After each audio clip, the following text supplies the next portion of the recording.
नमस्कार, मैं शंभू कुमार सिंह और आप देख रहे हैं असल दस्तक। पूरी दुनिया जहां कोरोना से जूझ रहा है, अपने अपने तरीके से इनिशिएट कर रहा है, भारत में जिस तरह से सरकार कोरोना से लड़ रही है, सरकार पर लोग सवाल उठा रहे हैं। सबसे ज़्यादा चिंताजनक है कि 40 दिन हो गए हैं, आज 40 दिन हो गए हैं कोरोना से, लॉकडाउन की वजह से। और आज सोशल मीडिया पर तस्वीरें देखिए, एकदम सीना छलनी हो जाता है। एक महिला सूरत से निकलती है और उसे जाना है इलाहाबाद। 1250 किलोमीटर का लंबा सफ़र है। एक बैग है उसके हाथ में, एक हाथ में एक बच्चा है। ये सिर्फ प्रतीक है। इस तरह से लाखों लोग, करोड़ों लोगों की यही हालत है।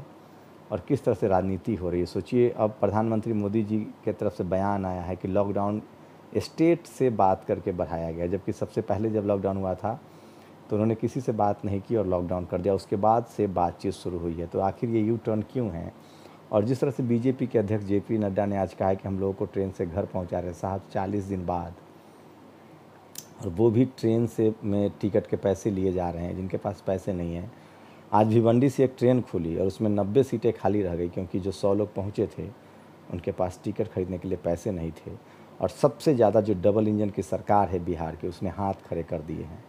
हेमंत सोरेन शानदार काम कर रहे हैं, खुद स्टेशन पर लोगों को लेने जा रहे हैं। ऐसे चीफ मिनिस्टर, ऐसे मुख्यमंत्री की ज़रूरत है। महाराष्ट्र सरकार से नितिन राउत, जो कि कैबिनेट मिनिस्टर हैं, बिजली मंत्री, उन्होंने दरख्वास्त की है मुख्यमंत्री से कि जो भी मुंबई से, महाराष्ट्र से अप्रवासी मजदूर बाहर जा रहे हैं, ट्रेन जा रही है, उसका किराया खुद महाराष्ट्र सरकार दे। सोचिए कि मैं सेना के खिलाफ नहीं हूँ, मैं सेना को सैल्यूट करता हूँ। ये फूल माला का कार्यक्रम हम कोरोना से निपटने के बाद भी कर लेते। क्या हेलीकॉप्टर से फूल बरसाने में ये तमाम खर्चे नहीं हुए होंगे? क्या हम इन खर्चों से उन गरीबों को घर तक नहीं पहुंचा सकते थे, खाना नहीं दे सकते थे? ये तमाम सवाल लोग पूछ रहे हैं। और इसलिए मैं कहता हूं कि सोशल मीडिया जो है वही सच्चा मीडिया है। तो जेपी नड्डा ने जिस तरह से कहा है कि हम घर पहुंचा रहे हैं, वो काफ़ी चिंताजनक है। हेमंत सोरेन शानदार काम करें, नीतीश जी ने हाथ खड़े कर दिए हैं। सोशल मीडिया पर बैन आरएसएस का ट्वीट चल रहा है। देखिए लोग किस कदर नाराज़ हैं। और बिहार में और यूपी में लगातार जातीय हिंसा अपने चरम पर है। कोरोना में लूट, डकैती, चोरी सब बंद है, लेकिन जातीय हिंसा, आज पीएल पुनिया ने वीडियो जारी किया है, बिहार में सिवान में लगातार इस तरह की घटनाएं सामने आ रही है। पी चिदम्बरम ने एक लेख लिखा है और उन्हें कहा है कि क्या ये सरकार भूख से मरने वालों का आंकड़ा जारी करेगी, उनको शक है। देश भर में प्रदर्शन शुरू हो गए हैं। मजदूरों को पैसा नहीं दे रहा है। जो कंपनी पीएम केयर्स में फ़ंड दे रही है, वो अपने कर्मचारियों को तनख्वाह नहीं दे रही है। इसको लेकर लगातार बातचीत हो रहा है। और आरोग्य सेतु ऐप को लेकर एक खबर आई है, हिंदुस्तान टाइम्स में खबर है कि उससे आपको चेंज किया जाता है। आज ही 5 जवान शहीद हुए हैं। लोग शक जता रहे हैं कि कहीं आरोग्य सेतु की वजह से लोकेशन तो पाकिस्तानी हमलावरों को, चाहे उसके फौजी हों या उसके आतंकी हो, उसको तो पता नहीं चल रहा है। कल राहुल गांधी ने इसको लेकर एक बड़ा सवाल उठाया था कि आरोग्य सेतु ऐप जो है वो आपकी निजता का हनन करता है। आज हिंदुस्तान टाइम्स में खबर है कि इसे जो भी सेना के लोग इसको ऐप को डाउनलोड किए हैं, उनका लोकेशन चेंज करना बहुत आसान हो जाता है। तो ये वो तमाम बातें हैं जो आपको समझना पड़ेगा। अब तक 500 से ज़्यादा एडवाइजरी जारी हो चुकी है। जिस तरह से जीएसटी पर रोज़ एडवाइजरी जारी होती है, जिस तरह से नोटबंदी पर रोज़ एडवाइजरी जारी होती है, ये सरकार तैयारी नहीं करती है साहब। आप हमको गाली देके कुछ नहीं कर सकते। नोटबंदी पर हज़ारों बार नियम बदले गए, एडवाइजरी जारी हुई। जीएसटी पर रोज़ यही हुआ। अब कोरोना से लड़ने में भी यही हो रहा है। और 500 से ज़्यादा एडवाइजरी अब तक जारी हो चुका है। राज्य सरकार से जो लोग ट्रेन में आना चाहते हैं उसके लिए क्या प्रोसेस है, तो आप अपने अपने राज्य सरकार की वेबसाइट पर जाकर संपर्क कर सकते हैं। स्थानीय प्रशासन को आपको इसकी सूचना देनी पड़ेगी। बिना अनुमति के आप रेलवे स्टेशन पर ना जाएं, क्योंकि आपको जाने नहीं दिया जाएगा। उसका जो प्रोसेस है उसको तो आप अपने राज्य सरकारों से संपर्क करने की कोशिश करें। जो टोल फ्री नंबर दिए गए हैं, स्थानीय प्रशासन आप जहाँ फंसे हुए हैं वहाँ संपर्क करें। और बिना अनुमति के, जब तक आपको न पता चल जाए कि आपको जाने की अनुमति मिल गई है, तब तक आप बिना अनुमति के स्टेशन न जाएं। और आरक्षण को लेकर लगातार सवाल पैदा हो रहे हैं। आरक्षण मध्य प्रदेश में कोर्ट ने कह दिया है कि रिजर्व सीट पर, रिजर्व कैटेगरी के कैंडिडेट अनरिजर्व पर चाहे ज़्यादा नंबर ले आए, नहीं चयन हो सकते हैं। सुप्रीम कोर्ट से फैसले आ रहे हैं। यूपी में अब आरक्षण, ओबीसी का आरक्षण लगभग ख़त्म कर दिया गया है, प्रोफेसर में, एसोसिएट प्रोफेसर में।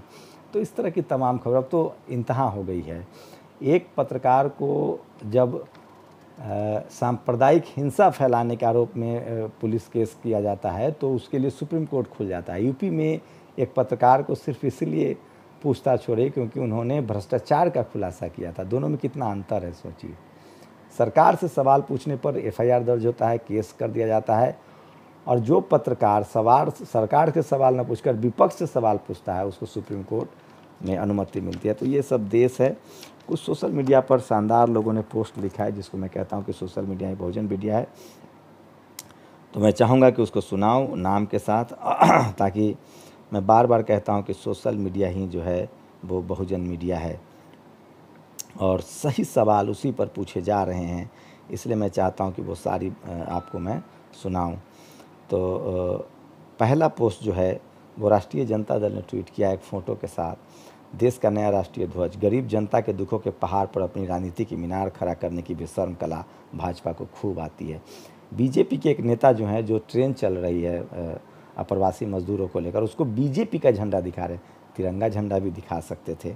जिस तरह से राजकोट में एक विधायक बीजेपी का खाने में थूक रहा था। उदित राज जी ने लिखा है कि मोदी सरकार के 89 सचिवों में 3 एसटी, 1 दलित और 0 ओबीसी, सूचना समाप्त। ये स्थिति है भागीदारी के नाम पर। अजीत अंजुम जी ने लिखा है योगी आदित्यनाथ जी, भिवंडी से गोरखपुर के लिए चली श्रमिक स्पेशल ट्रेन में करीब 90 सीटें खाली रह गई क्योंकि स्टेशन पहुंचे 100 से ज़्यादा मजदूरों के पास टिकट खरीदने के पैसे नहीं थे। राज्य सरकारें इन बेरोजगार गरीब मजदूरों का टिकट क्यों नहीं कर सकती। सोचिए, जब से मैंने वीडियो डाला है कि आप लोग कब तक हिंदू मुस्लिम पर बात करेंगे, लोग भूखे मर रहे हैं उस पर बात कीजिए, तो थोड़ी स्थिति बदली है। लेकिन एक से एक ड्रामा चला। ये कैसी विडम्बना है साहब, भगौड़ा को लाखों करोड़ रुपए माफ़ किया जा रहा है और वसूली मजदूरों के ट्रेन टिकट के पैसों से किया जा रहा है।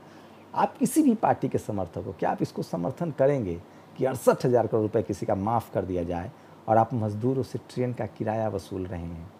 आप किस लिए सरकार बनती है? गरीब लाचार मजदूर के लिए। क्या इस देश के 85% गरीबों को आप नदी में फिकवा देंगे, मार देंगे? क्या करेंगे? इससे कुल ये सरकार जो है सोशल सरकार थी। ओम थानवी जी लिखे हैं, सीनियर पत्रकार है, वो महिला का वीडियो जो पूरे देश में, ये देखिए ये तस्वीर।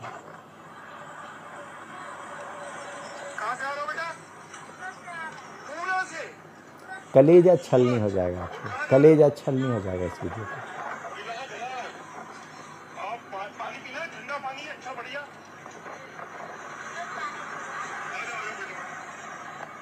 एक बार फिर से देखिए इस वीडियो।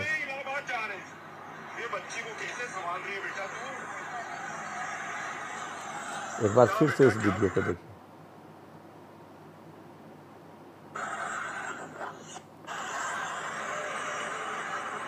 ये जो महिला की तस्वीर देख रहे हैं, ये सूरत से चलकर इलाहाबाद जाने वाली है, 1200 किलोमीटर। एक हाथ में बच्चा, एक हाथ में बैग है।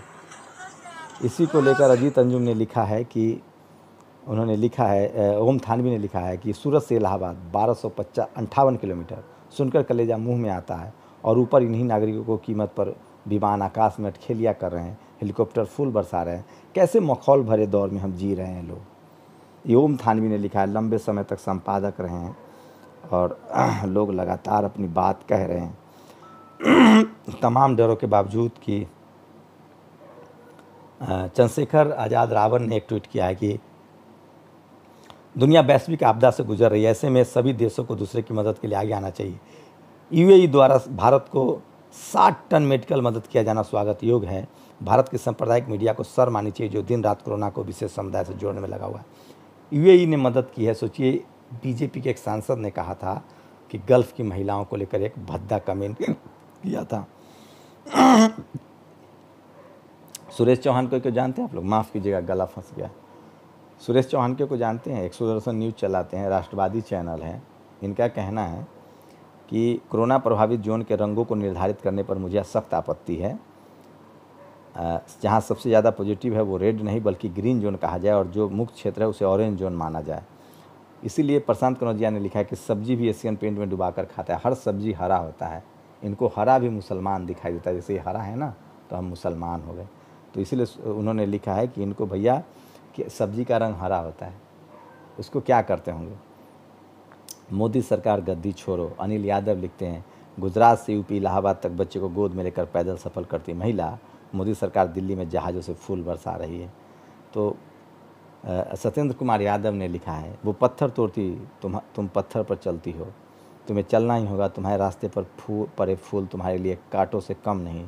मिडिल क्लास को रिचार्ज होने के लिए फूल, ताली, थाली की ज़रूरत है। किसान, मजदूर, गरीब संकट में होते हैं तो उन्हें ऐसी चीज़ों का ध्यान नहीं रहता। न ही वो इतने कमज़ोर होते हैं कि उनके मानसिक स्थिति मजबूत करने के लिए चोंचलों की जरूरत पड़े। तुम्हें ऐसे ही चलना होगा और गोद में जो बच्चा है उसे मजबूत, शिक्षित, पाखंड को समझने की ताकत देना। सत्येंद्र कुमार ने इस वीडियो को देखने के बाद ये पोस्ट लिखा है। सोचिए, ये इस देश के बहुजनों की हालत है। इस देश के बहुजन SC ST OBC माइनॉरिटी और गरीब लाचार जो लोग 40 दिन बाद उनके पास खाने के लिए नहीं, दर दर की ठोकर खाने के लिए मजदूर हैं। कुछ नहीं कर सकते हम आप। Modi got all the credit for lockdown, now he wants the state to share risk of unlocking India. सोचिए, खबर द प्रिंट ने छापा है। बच्चा भूखा बच्चा माँ, वह देखो वो जहाज़ कुछ गिरा रहा है। मजदूर माँ फूल गिरा रहा है। मायूस बच्चा खाना नहीं गिराएगा। ये पोस्ट लगातार, ये हृदयस्पर्शी पोस्ट है जो लिखा जा रहा है। बच्चा भूखा बच्चा माँ, वह देखो वह जहाज़ कुछ गिरा रहा है। मजदूर माँ फूल गिरा रहा है। मासूम बच्चा खाना नहीं गिराएगा। उससे आगे लिखते हैं, लगातार लोग हेलीकॉप्टर से फूलों की वर्षा के साथ साथ कोरोना फाइटर्स के लिए PPE किट, भूखे मजदूरों के लिए राशन भी बरसा देते साहब। राजेंद्र कुमार ने लिखा है, अस्पताल के बाहर हॉर्न तक बजाना मना है, पर वहाँ सेना का बैंड बजेगा। कसम से अब डिग्री पर सवाल उठाने का मन नहीं करता, काम बोलता है पंकज श्रीवास्तव। फूल नहीं, मेडिकल किट चाहिए, सरकार के पास जो नहीं है वो कहाँ से देगी। सुनील कुमार सुमन ने पूछा है। पहला लॉकडाउन 10 बैंकों का विलय, दूसरा लॉकडाउन 68,607 करोड़ का कर्ज माफ, तीसरा लॉकडाउन अभी तो पार्टी शुरू हुई है। आज 11 बजे तक बहुत सीरियस खबर है, आपको सुनना चाहिए। आज दोपहर 11 बजे तक कोरोना वायरस के संबंध में केंद्र सरकार के 589 नोटिफिकेशन, गाइडलाइंस, अनाउंसमेंट और स्पष्टीकरण आ चुके हैं। ये गिनती महत्वपूर्ण घोषणाओं के कुल घोषणाओं की संख्या 3940 है। देशवासियों से अनुरोध है कि मानसिक संतुलन बनाए रखे। एक अच्छे नागरिक का कर्तव्य है इन घोषणाओं को गौर से पढ़े और याद रखे। सोचिए किस तरह से चीज़ें हो रही है। 2-4 फूलों की पंखुड़ियाँ उन मजदूरों के नाम पर गिरा देना जो सरकार की योजना विहीन तालाबंदी के कारण अपने छोटे छोटे बच्चों के परिवार के साथ भूखे प्यासे पुलिस की लाठियाँ खाते, गालियाँ सुनते, हजार किलोमीटर पैदल चलकर अपने घर पहुँच रहे हैं। ये भी देश के कोरोना योद्धा ही हैं। मन करता है नहीं अब कि मतलब इस दौर में बालकनी से लेकर हवा में तमाशे होते रहे, बेघर भूखे सैकड़ों किलोमीटर घर पैदल लौटते मरते रहे। जो कर्म नहीं कर सकता वही तरह तरह के कर्मकांड रचता है। फूल बरसाओ, थाली पीटो, टॉर्च जलाओ। सुनील कुमार सुमन है। जिस दिन उसने आसमान से फूल बरसाया उस दिन सबसे ज़्यादा 83 मौतें हुई। मौत यानी संख्या। लक्ष्मण यादव। डॉक्टर अजय असूर लिखते हैं, डॉक्टर सर PPE किट चाहिए थी। मोदी, जंग हथियार से नहीं हौसले से जीती जाती है। PPE किट्स का अचार डालोगे तुम, आओ तुम्हारे हौसला बढ़ाओ। बोलो क्या लोगे, ताली थाली, ताली थाली या कुछ और, आतिशबाजी करवा दूं आसमान में बोलो। डॉक्टर, अरे नहीं सर इसकी क्या ज़रूरत, अच्छा नहीं लगता ऐसे हालात में, लोग मर रहे हैं, वेंटिलेटर्स की भारी कमी है, वो भी मंगवा देते तो। मोदी, बौरा गए हो क्या डॉक्टर, एक बार समझ नहीं आता तुम्हें किसी वेंटिलेटर से कि नहीं तुम्हारे हौसले की है। बिना हौसले के काम करोगे तो ऐसे ही लोगों को मारते रहोगे। चलो तुम्हारे लिए हेलीकॉप्टर से फूलों की बारिश करवा देता हूँ, सब ठीक हो जाएगा। आज ही 5 जवान शहीद हुए हैं। तो ये वो कुछ ट्विस्ट थे जो मैं आपसे शेयर कर रहा था। सरकार से सवाल पूछना ही अंतिम है। एक नागरिक की भी जिम्मेदारी अगर कुछ होता है तो सरकार की होती है। यहाँ करोड़ों लोगों को बेसहारा छोड़ दिया गया है। कब तक आप जाति के आधार पे, मुसलमानों के मारने के आधार पे, आरक्षण खत्म करने आधार पे इस सरकार का समर्थन करें। सरकार से सवाल पूछिए। सरकार आती जाती रहती है, देश तभी मजबूत होगा जब लोग मजबूत होंगे। आज 40 दिन हो गए हैं, अब तक सरकार मैनेज नहीं कर पाई है। न ठीक से लॉकडाउन हुआ, न लोगों को घर जाने दिया गया। अब घर भी जाने दिया जा रहा है लॉकडाउन में। इसका मतलब सब कुछ जल्दबाजी में होता है, मार्केटिंग के लिहाज से होता है, इवेंट होता है और मीडिया उसको इवेंट के रूप में आपको दिखाती है, आपको सोचने पर मजबूर नहीं करती है। भूख की खबर गायब हो जाती है, इवेंट चलता है। लाचारी, बेरोज़गारी की खबरें गायब हो जाती है। और एक यकीन मानिए, कोरोना कोई भेदभाव नहीं कर रहा है। कोरोना का असर अगर लंबा रहा तो हम और आप बहुत मुसीबत में पड़ने वाले हैं। सरकार में बैठे लोग की जिम्मेदारी है कि वो कुछ बढ़िया प्लान करे ताकि उससे सबको मदद हो। आपकी क्या राय, अपनी राय जरूर दीजिए। शुक्रिया।